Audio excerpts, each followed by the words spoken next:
Friends, आपका अपने YouTube channel civilian 2.0 में फिर से स्वागत है। मैं आपके लिए फिर से एक छोटा सा वीडियो लेक्चर लेकर आई हूँ, जिसमें कि हम राज्य भाषा के बारे में हम सारी बातों को जानेंगे।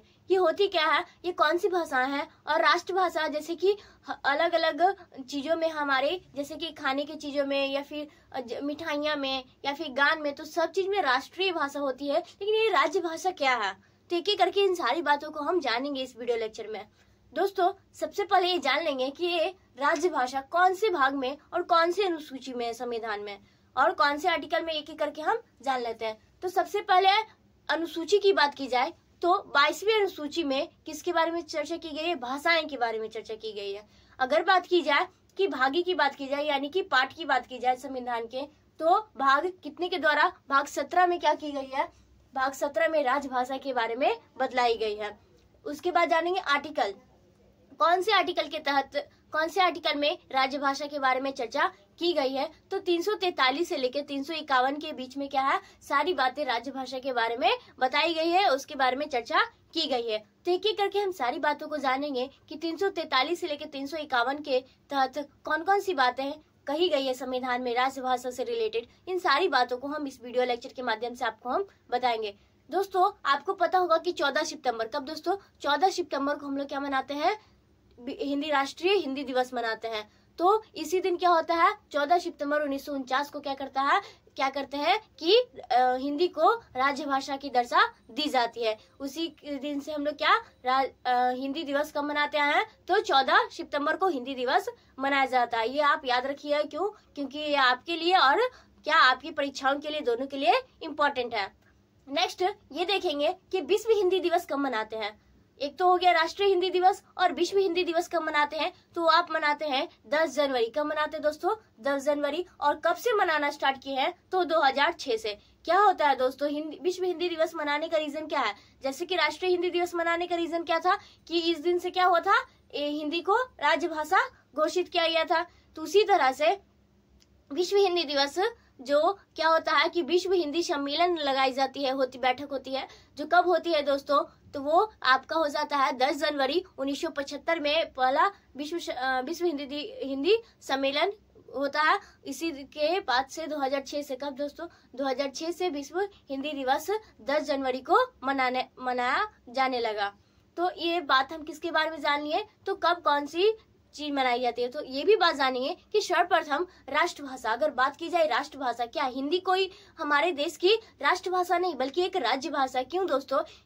आपको पता होगा कि ये भारत क्या है दोस्तों, भारत आपका क्या है, हर जगह अलग अलग भाषाएं बोली जाती है। हर एक राज्य की अलग अलग छोटे छोटे क्षेत्रों में भी क्या होते हैं, लोग अलग अलग तरह की भाषाएं बोलते हैं। जैसे कि आप अपने घरों में क्या होते हैं, अलग अलग तरह की भाषाएं बोलते हैं, अपनी घरेलू भाषा बोलते हैं। अगर आप ऑफिस में जाते हैं तो ऑफिशियल भाषा बोलते हैं। तो अलग अलग क्षेत्रों में, जैसे देखते होंगे आप गाँव वगैरह में या फिर कहीं भोजपुर वगैरह में, तो यह भोजपुरी भाषा बोली जाती है। तो अलग अलग क्षेत्रों में क्या हो जाती है, जो आप लोगों को बहुत पसंद है भोजपुरी भाषा, तो क्या होता है बिहारियों के लिए। तो इन सारी बातों के बारे में, अलग अलग क्षेत्रों की अलग अलग भाषाएं होने के कारण, जैसे कि अगर आप बात की जाए साउथ में, तो वहाँ पे क्या है, कन्नड़, तमिल, ये सारी भाषाएं बोली जाती है। जैसे वेस्ट बंगाल में बांग्ला भाषा बोली जाती है, पंजाब में पंजाबी, तो इस तरह से गुजरात में गुजराती, महाराष्ट्र में मराठी, अलग अलग क्षेत्रों में अलग अलग भाषाएं होने के कारण क्या किया जाता है, हिंदी को राष्ट्रभाषा का दर्जा ना देकर राज्य भाषा की दर्जा दी गई है। और इसकी मांग सर्वप्रथम किसने की थी दोस्तों? तो बाल गंगाधर तिलक जी ने की थी, और महात्मा गांधी जी ने क्या किया था, ये हिंदी को राष्ट्रभाषा के लिए क्या किया था, मतलब मांग की थी उन्होंने भी। नेक्स्ट ये जानेंगे कि राष्ट्रभाषा की बात की जाए कि सर्वप्रथम राष्ट्रभाषा का दर्जा या फिर राष्ट्रभाषा हिंदी को किसने कहा था? तो नर्मदा जी ने। किसने कहा था दोस्तों? तो नर्मदा जी ने हिंदी को राष्ट्रभाषा के रूप में पहली बार मतलब बोला कि ये हिंदी क्या होगी, राष्ट्रभाषा होगी। लेकिन उसके बाद क्या होते हैं, अलग अलग लोग क्या करते हैं, इनका विरोध करते हैं, बोलते हैं क्या करते हैं कि हिंदी को राष्ट्रभाषा ना बल्कि राजभाषा रखी जाए। क्यों? क्योंकि अलग अलग क्षेत्रों में हमारा भारत क्या है, धर्मनिरपेक्ष, मतलब हर एक चीज में क्या स्वतंत्र है। आप अपनी तरह से कोई भी भाषाएं बोल सकते हैं। ये नहीं कि आप गाली गलौज करना चालू कर दें, जो आप लोग करते हैं वे सब नहीं करना चाहिए, वो हमारी भाषाएं नहीं है। तो एक एक करके हम सारी बातों को जानेंगे, और साथ में हम इस वीडियो लेक्चर में ये भी देखेंगे दोस्तों कि कौन कौन से अनुसूची में कौन कौन से क्या बोले तो कौन कौन से आर्टिकल में, हाँ, कौन कौन से आर्टिकल में कौन कौन सी भाषाएं लिखी गई हैं, किन किन बातों के बारे में चर्चा की गई है कि किस संविधान संशोधन, सॉरी, किस संविधान में आर्टिकल में 350 में क्या है, 351 में क्या है, तो 350 में आपका हो जाएगा कि सरकार को क्या है, अधिकार है क्या करने की, हिंदी को अगर विकास करना है, बढ़ावा देना है, तो ये क्या है 350 आर्टिकल में लिखी गई। तो एक एक करके हम सारी बातों को जानेंगे कि हिंदी के बारे में। दोस्तों सबसे पहले हम ये जान लेंगे कि अभी हमने आपको बताया क्या कि संविधान में कितने 8वीं अनुसूची में कितने भाषाएं हैं दोस्तों, तो 22 भाषाएं हैं। तो पहले भी क्या 22 भाषाएं थी कि बाद में जोड़ी गई है, तो आप सही सोच रहे हैं कि बाद में और भी भाषाएं जोड़ी गई थी। मूल संविधान की बात की जाए, क्या दोस्तों, मूल संविधान की बात की जाए तो मूल संविधान में टोटल कितने भाषाएं थी दोस्तों, तो मात्र 14 भाषाएं थी, जो कि हमने आपको लिख दिया है। गुजराती, मराठी, हिंदी, संस्कृत, उर्दू, पंजाबी, कश्मीरी, मलयालम, उड़िया, असमिया, ये सारी भाषाएं क्या थी दोस्तों, तेलुगु, तमिल, ये सब क्या है, ये आपके मूल भाषाएं, यानी कि मूल संविधान में जो 14 भाषाएं को अनुसूची 8 में रखी गई थी, तो ये 14 आपकी भाषाएं हैं। बाद में धीरे धीरे करके 21 कब दोस्तों, 21वां संविधान संशोधन कब होता है दोस्तों, 1967। 21वां संविधान संशोधन 1967 के तहत किनको दोस्तों, तो सिंधी को आपको क्या किया जाता है, जोड़ा जाता है राज्य भाषा के अंतर्गत, सॉरी 22वें अनुसूची में जोड़ा जाता है 15वीं भाषा के तहत। नेक्स्ट देखेंगे कि अगर 16 मतलब 3 भाषाएं और जोड़ी जाती है, तो संविधान संशोधन 1992 के तहत आपको क्या जोड़ी जाती है, तो 3 भाषाएं और जोड़ी जाती है। कहाँ, तो अनुसूची 8 में 3 भाषाएं और जोड़ी जाती है। कौन से दोस्तों, तो हम ट्रिक के माध्यम से याद करेंगे। न, म, क। न से क्या हो जाएगा, आपको नेपाली भाषा जोड़ी गई है। म से आपका हो जाएगा मणिपुरी, और क से हो जाएगा कोंकणी भाषा। ये 3 भाषाएं क्या 71वीं संविधान संशोधन 1992 के तहत जोड़ा गया है। नेक्स्ट अगर बात की जाए तो 92वें संविधान संशोधन कितने दोस्तों, तो 92वें संविधान संशोधन 2003 के तहत 4 भाषाएं जोड़ी गई है, जिसको भी हम आपको ट्रिक के माध्यम से बताएंगे। कौन कौन सी भाषा, तो बोडो, डोगरी, मैथिली और संथाली, ये 4 भाषाएं जोड़ी गई है। और कुल मिलाकर कितने भाषाएं हो गई है अनुसूची 8 में, तो 22 भाषाएं हो गई। अगर आपके प्रश्न में, आपके सवाल में, आपकी परीक्षा में अगर ये प्रश्न आएंगे कि मूल संविधान में 8वीं अनुसूची के अंतर्गत कितने भाषाएं थी, तो आप याद रखिएगा 14। अगर बात की जाएगी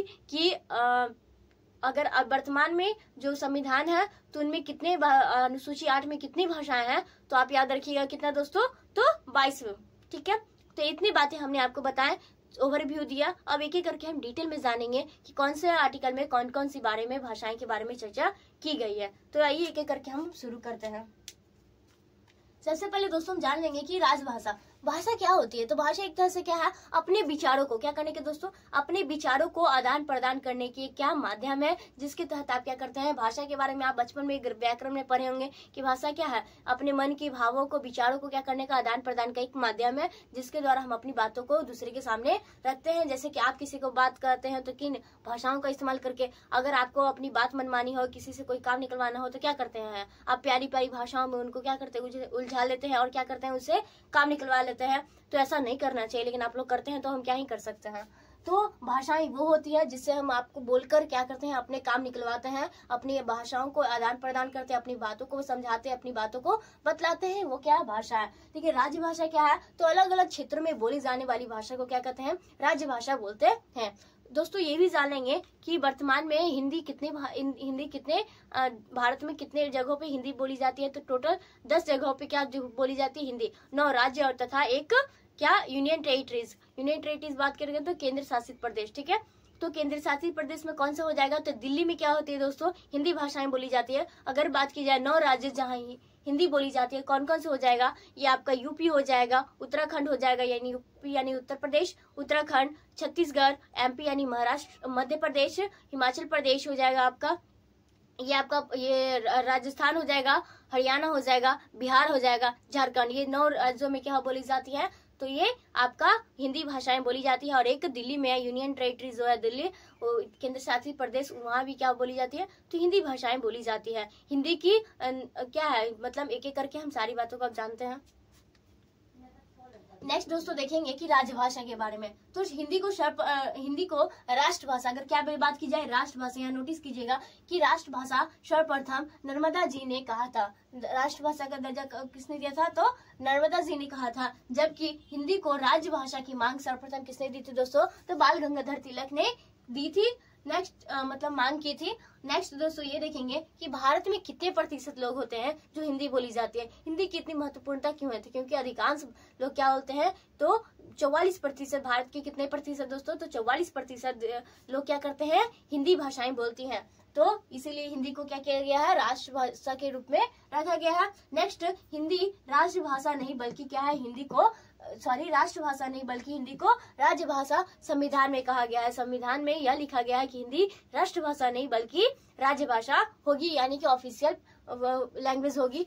मान लीजिए आप देखते होंगे कि किसी भी आप वर्क में किसी भी ऑफिस वर्क करते हैं या फिर आप अधिकांश लोगों को देखते हैं, अगर कोई आप दूसरे स्टेट में चले जाते हैं तो अधिकांश सारे लोगों को हिंदी आती है, लेकिन कुछ किसी क्षेत्रों में क्या होती है, हिंदी नहीं बोली जाती है। अगर आप हिंदी का कुछ उच्चारण करते हैं तो वो आपकी बातों को समझ पाते हैं, इसीलिए हिंदी को क्या किया जाता है। ऐसे मान लीजिए आप कहीं और चले गए, बांग्ला में चले गए, तो ऐसा नहीं कि पूरे लोग वहाँ पे बंगाली ही बोलते हैं। अगर आप कुछ हिंदी भाषाएं का उपयोग करते हैं तो वो इन बातों को समझते हैं, तो इसीलिए हिंदी को क्या किया गया है, राज्यभाषा के रूप में रखा गया है। नेक्स्ट दोस्तों देखेंगे वर्तमान में अनुसूची कितने में, तो अनुसूची 8 में 22 भाषाओं की चर्चा की गई है। अगर बात की जाए भाषाएं की तो वर्तमान में अनुसूची में 8वीं अनुसूची में 22 भाषाएं के बारे में चर्चा की गई है। अगर बात की जाए मूल संविधान में 8वीं अनुसूची में कितने, मात्र 14 भाषाएं के बारे में चर्चा की गई है। कौन कौन सी 14 भाषाएं हैं, तो हिंदी, नेक्स्ट संस्कृत, उर्दू, बांग्ला, असमिया, उड़िया, मराठी, गुजराती, कन्नड़, मलयालम, कश्मीरी, पंजाबी, तमिल, तेलुगु। ये कितने 14 भाषाएं होती हैं जो आपके मूल संविधान में 8वीं अनुसूची में है। लेकिन अब धीरे धीरे करके संविधान संशोधन में टोटल भाषाएं जोड़ते जोड़ते कितनी भाषाएं हो गई, तो 22 भाषाएं हो गई है। तो एक एक करके हम सारी बातों को हम नोट डाउन कर देंगे, एक एक करके आपको हम समझा देंगे, जिससे क्या होंगे कि आप आसानी से पढ़ पाएंगे। तो देखेंगे कि एक एक करके कि कौन कौन से संविधान संशोधन के तहत क्या क्या कौन कौन सी भाषाएं जोड़ी गई। तो सबसे पहले देखेंगे दोस्तों कि 21वीं संविधान संशोधन 1967 के तहत कौन सी भाषा जोड़ी गई थी दोस्तों, 15वीं कौन सी भाषा, तो सिंधी जोड़ी गई थी। उसके बाद हम देखेंगे कि 71वें संविधान संशोधन कब दोस्तों, 1992 में 3 भाषाएं जोड़ी गई। कौन कौन सी 3 भाषाएं, तो न म क, यानी न से क्या हो जाएगा आपको नेपाली, म से हो जाएगा मणिपुरी और क से हो जाएगा कोंकणी। ये 3 भाषाएं जोड़ी गई। तो कितनी भाषाएं हो गए, 14, 1 15 और 3 18 भाषाएं हो गई। नेक्स्ट 92वें संविधान संशोधन कौन से दोस्तों, 92वें संविधान संशोधन 2003 के तहत कितनी भाषाएं जोड़ी गए, तो 18 3 कितने हो जाएंगे, 18 4 कितने हो जाएंगे, 22 भाषाएं, 4 भाषाएं जोड़ी गई तो 22 भाषाएं हो जाती है। कौन कौन से, तो आप ट्रिक याद रखिएगा, एसडीएम याद रखते ना, तो उसके आगे आप बी लगा दीजिए, क्या लगा दिया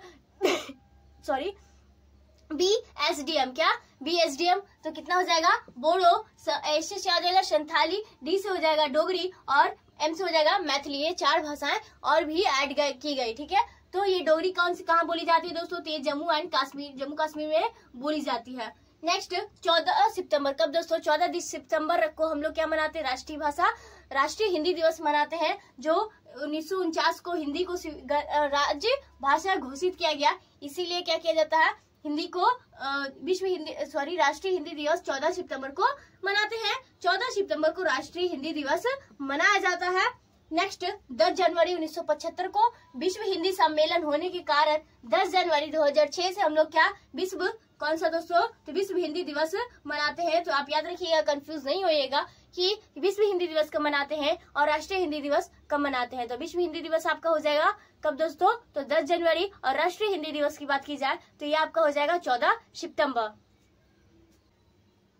आगे हम देखते जाएंगे कि कौन कौन सी अनुसूची में कौन कौन सी भाषाएं हैं, एक एक करके हम जानते हैं। दोस्तों ये जान लेंगे कि भारत में कौन कौन सी जगह पे हिंदी भाषाएं बोली जाती है। तो 9 राज्यों में हिंदी भाषाएं बोली जाती है और एक केंद्र शासित प्रदेश जो कि दिल्ली में हिंदी भाषाएं बोली जाती है। कौन कौन सा हो जाएगा आपका, उत्तर प्रदेश, यूपी, उत्तराखंड, मध्य प्रदेश, बिहार, झारखंड, राजस्थान, हरियाणा, छत्तीसगढ़ और हिमाचल प्रदेश।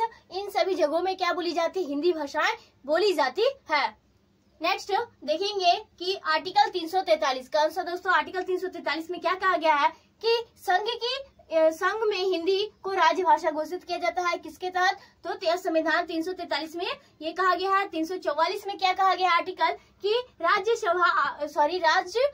कौन सा? राज्य भाषा आयोग और संसद की समिति की चर्चा किसमें की गई है? तो 344 में की गई है। अगर बात की जाए सर्वप्रथम राज्य भाषा आयोग के जो अध्यक्ष थे तो कौन थे दोस्तों? तो वो हमारा बीजी खेर बाल गंगाधर खेर थे, ना कि बाल गंगाधर तिलक। तो आप कंफ्यूज हो सकते हैं, तो याद रखिएगा बीजी खेर जो क्या थे? प्रथम अध्यक्ष थे। नेक्स्ट 345 आर्टिकल 345 के तहत क्या कहा गया है? अलग अलग राज्यों की क्या होगी? अपनी अपनी क्या होगी? राज्य भाषा होगी।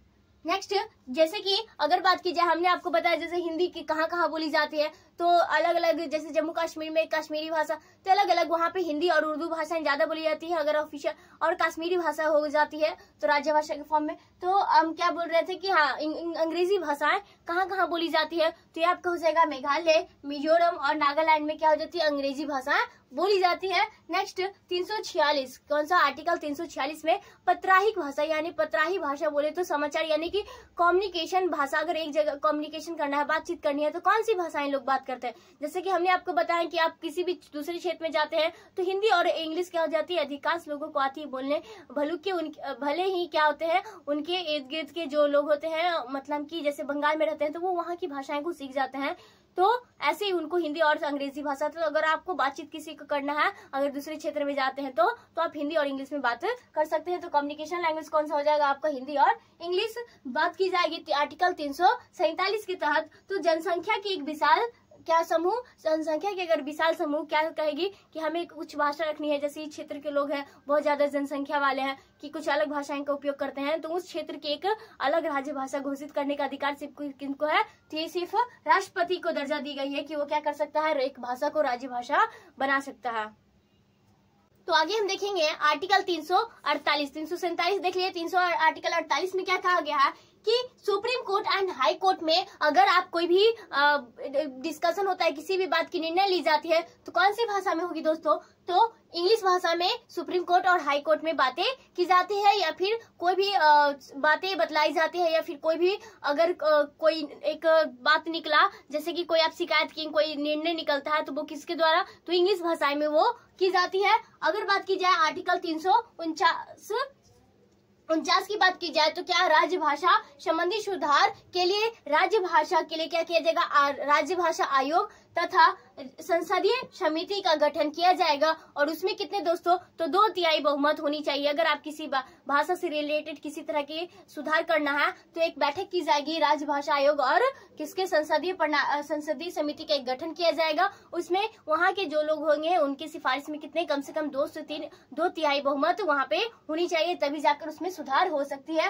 नेक्स्ट देखेंगे आर्टिकल 350। आर्टिकल 350 में क्या कहा गया है कि किसी व्यथा या शिकायत आप किसी भी भाषा में कर सकते हैं। अगर आपको शिकायत करना है तो ऐसा नहीं कि आपको इंग्लिश नहीं आती तो आप शिकायत नहीं कर सकते हैं, आप किसी के खिलाफ आवाज नहीं उठा सकते हैं। आप किसी भी भाषा में, आप किसी भी क्षेत्र से हैं तो आप कोई भी भाषा का इस्तेमाल करके आप क्या कर सकते हैं? अपने क्षेत्र का, अपने बोली जाने वाली भाषाओं का इस्तेमाल करके आप शिकायत या अपनी व्यथा यानी कि दर्द वगैरह दुख जाहिर कर सकते हैं। Next article 351। आर्टिकल 351 में क्या कहा गया है दोस्तों? हिंदी भाषा का विकास करना सरकार का क्या है? कर्तव्य होगा। अगर कोई भी भाषा का, हिंदी का अगर भाषा का क्या करना है? विकास करना है, तो ये काम किसका है दोस्तों? तो ये भारत सरकार की है। इसका मतलब भारत सरकार को यह कर्तव्य है कि उनकी भाषाओं को बढ़ावा दे। तो हमने आपको सारी बातें किसके बारे में बताया दोस्तों? भाषाओं के बारे में हमने आपको, राज्य भाषा के बारे में हमने सारी बातों को बताया दोस्तों। आशा करते हैं आपको मेरा वीडियो लेक्चर अच्छा लगा हो। आप इसको अच्छे से याद कीजिएगा, पढ़िएगा। ये आपके एग्जाम में प्रश्न पूछे जाते हैं। एक तो आपका भाषा से भी प्रश्न इसमें डाल सकते हैं, या फिर आप कोई आर्टिकल से भी क्या कर सकते हैं? भाषा से आपको सवाल प्रश्न उठा सकते हैं। तो आप आसानी से इसको पढ़ लीजिएगा, याद कर लीजिएगा, समझ लीजिएगा और आसानी से आप प्रश्न को सॉल्व कर सकते हैं। तो आशा करते हैं आपको हमारा वीडियो लेक्चर अच्छा लगा हो। अगर अच्छा लगा अपने दोस्तों तक शेयर कीजिए, लाइक कीजिए, साथ में चैनल को सब्सक्राइब कीजिए, कमेंट भी करना ना भूलें। Thank you friends.